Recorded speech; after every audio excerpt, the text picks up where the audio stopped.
ഈ പ്രോബ്ലത്തിൽ നമുക്ക് കണ്ടുപിടിക്കേണ്ടത് ഇവിടെയാണ്. സോ നമുക്ക് ഫസ്റ്റ് ഇതിലെ റിലേഷൻ നോക്കാം. 4 × 2 ആണ് 8 അല്ലേ? 4 × 2 ആണ് 8. അതുപോലെ തന്നെ 8 × 2 ആണ് എന്ത് 16.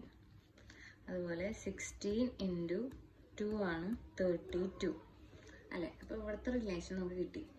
ഇവിടെ നമുക്ക് 5 × 2 അല്ല 3 ആണ് എന്ത് 15.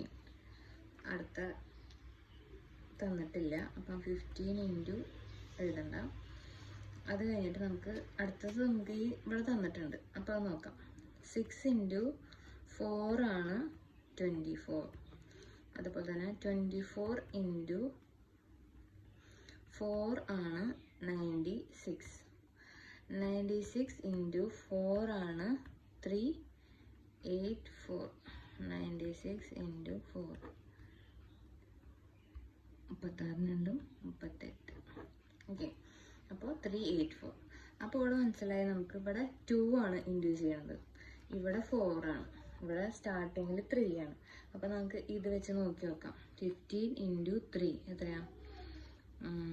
15 × 45 ആണ്. ഞാൻ ഒന്ന് കാണിക്കുകയാണ്. 15 × 3 5 3 15 45. അപ്പോൾ 45 × 3. അത് ചെയ്തിട്ട് നമുക്ക് ഈ ആൻസർ കിട്ടുകയുണ്ടെങ്കിൽ നമുക്ക് മനസ്സിലാക്കുന്നത് നമ്മുടെ റെഡിയാണ് ചെയ്തതെന്ന്. അപ്പോൾ 45 × 3 15 12 3 13 135 കിട്ടിയില്ലേ? അപ്പോൾ ഇവിടുത്തെ ആൻസർ എന്താണ്?